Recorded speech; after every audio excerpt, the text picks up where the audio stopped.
जय माता की। अब हम अपना 6 अध्याय शुरू करेंगे।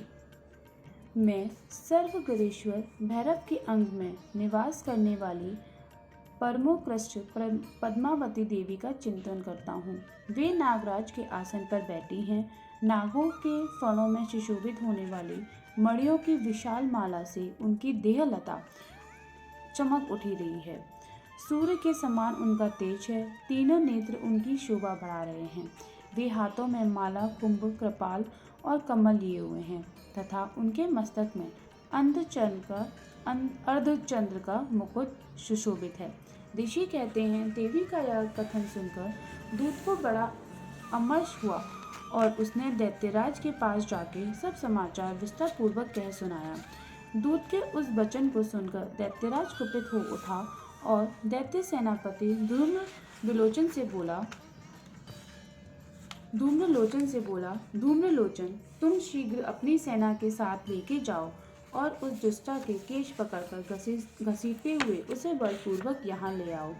उसकी रक्षा करने के लिए यदि कोई दूसरा खड़ा हो तो वह देवता, यक्ष तथा गंधर्व भी क्यों ना हो, उसे अवश्य मार डालना। ऋषि कहते हैं, शुंभ के इस प्रकार आज्ञा देने से धूम्रलोचन दैत्य 60,000 असुरों की सेना को साथ लेके वहां से तुरंत चल दिया। वहां पहुंचकर उसने हिमालय पर रहने वाली देवी को देखा और ललकार कर कहा, अरे तू शुंभ निशुंभ के पास चल। यदि इस समय प्रसन्नता पूर्वक मेरे स्वामी के समीप नहीं चलेगी तो मैं बलपूर्वक बाल पकड़ के तुझे घसीटता हुआ ले चलूंगा। देवी बोली, तुम्हें दैत्य के राजन ने भेजा है। तुम स्वयं ही बलवान हो और तुम्हारे साथ विशाल सेना भी है। ऐसी दशा में यदि मुझे बलपूर्वक ले चलोगे तो मैं तुम्हारा क्या कर सकती हूँ। ऋषि कहते हैं, देवी के यूं कहने पे असुर धूम्रलोचन उनकी ओर दौड़ा। तब अंबिका ने हूँ शब्द के उच्चारण मात्र से उसे भस्म कर दिया। फिर तो क्रोध में भरी हुई दैत्यों की विशाल सेना और अंबिका ने एक दूसरे पर तीखे सायों की शक्ति और फरसों की वर्षा आरंभ की। इतने में ही देवी का वाहन सिंह क्रोध में भरकर गर्जना करके गर्दन के बालों को हिलाता हुआ असुरों की सेना में कूद पड़ा। उसने कुछ दैत्यों को पंजों से मारा, कितनों को ही अपने जबड़ों से और कितनों ही महादैत्यों को पटक कर ओट की दाढ़ से घायल करके मार डाला।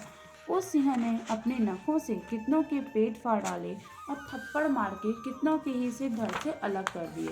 कितनों की भुजाएं और मस्तक काट डाले तथा अपनी गर्दन के बाल हिलाते हुए उसने दूसरे दैत्यों के पेट फाड़कर उनका रक्त चूस लिया।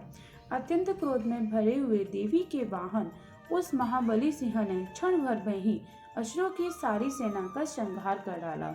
शुंभ ने जब सुना कि देवी ने धूम्रलोचन असुर को मार डाला था और उसके सिंह ने सारी सेना का सफाया कर डाला, तब उस दैत्यराज को बड़ा क्रोध हुआ। उसका ओठ कांपने लगा। उसने चंड और मुंड नामक 2 महादैत्यों को आज्ञा दी, हे चंड और मुंड, तुम लोग अपनी बड़ी सेना लेके वहां जाओ। उस देवी के झूंटे पकड़ के अथवा उसे बांधकर शीघ्र ही यहाँ ले आओ। यदि इस प्रकार उसको लाने में संदेह हो तो युद्ध में सब प्रकार के अस्त्र शस्त्रों तथा समस्त असुरों की सेना का प्रयोग करके उसकी हत्या कर डालना। उस दुष्टा की हत्या होने तथा सिंह के भी मारे जाने पर उस अंबिका को बांधकर साथ ही शीघ्र लेके लौट आना। इस तरह धूम्रलोचन वध नामक 6वां अध्याय पूरा हुआ। जय माता की।